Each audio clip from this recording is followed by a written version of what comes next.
इस वीडियो में बात करेंगे कि आपकी ज़मीन का बैनामा, कि आपने कोई भी ज़मीन खरीदी है, उसकी रजिस्ट्री कोई करवाई है, तो वो रजिस्ट्री जो है वो कितने वर्षों तक वैलिड रहती है।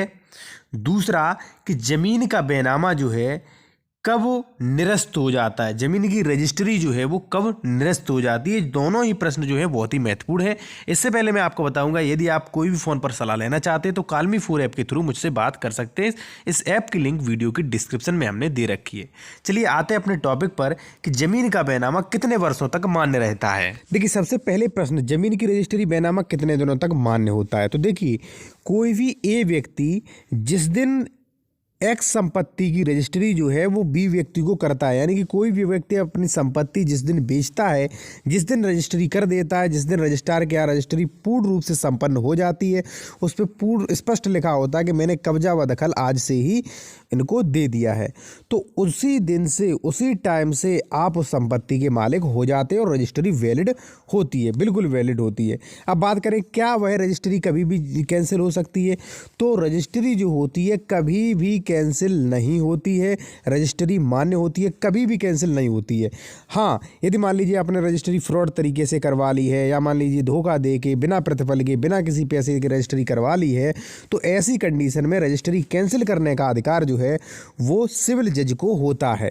ठीक है, जो भी एक न्यायिक प्रक्रिया होती है जज को होता है। यहाँ तक कि डीएम या मान लीजिए तहसीलदार, एसडीएम भी रजिस्ट्री कैंसिल नहीं कर सकते, और ना ही रजिस्ट्री कभी कैंसिल, अगर मान लीजिए कोई उस पर विवाद नहीं है तो रजिस्ट्री कभी भी कैंसिल नहीं होती है। हाँ, रजिस्ट्री के बाद प्रक्रिया होती है दाखिल खारिज की प्रक्रिया।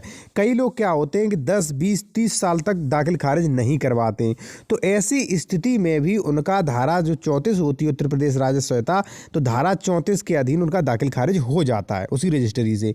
यदि मान लीजिए धारा 34 के अकॉर्डिंग तहसीलदार दाखिल खारिज उस रजिस्ट्री के द्वारा नहीं कर रहा है, वो ज़मीन तहसीलदार दाखिल खारिज धारा 34 के अंतर्गत नहीं कर रहा है, तो आपको धारा 229B UPZLRA एक्ट की धारा जो होती है 229B, उसके अकॉर्डिंग आपको घोषणात्मक वाद लाना पड़ता है। इसके बाद उस रजिस्ट्री के थ्रू जो ज़मीन है वो दाखिल खारिज होती है, जो कि अब उत्तर प्रदेश राजस्व संहिता 2006 में धारा 144 बना दी गई है। देखिए, जो 229B थी वो अब उत्तर प्रदेश राजस्व संहिता 2006 जो है, इसकी जो है धारा 144 में कन्वर्ट कर दी गई है। ठीक है, रजिस्ट्री आपकी कभी कैंसिल नहीं होती है, दाखिल खारिज जो होता है आप कभी भी करवा सकते हैं। तहसीलदार ज़्यादा टाइम होने पर नहीं करता है, तो आप धारा 144 के अकॉर्डिंग करवा सकते हैं। कोई भी प्रश्न होगा आपका तो मुझसे कमेंट में